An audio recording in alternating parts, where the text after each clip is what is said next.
2, 1, action! I'm Balm, and this, of course, is Elliot Norse, my mustache. I'm the only one in this line that can make it rain ribbon. The cars, the money, the fame. What's not to like? These ribbons.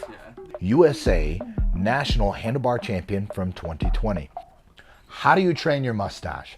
You want to start by combing and brushing the mustache. This starts to get the hair to go in a general direction. I have found what works best for me is while the mustache is a little bit damp, that I'll use a hair dryer and a brush or a comb and start blowing it and brushing it into a general direction that I want. This really starts to help with getting the hairs so that they're not leaning forward. Maybe they're all going in one direction. If I do nothing to my mustache, it will actually just bend around the front.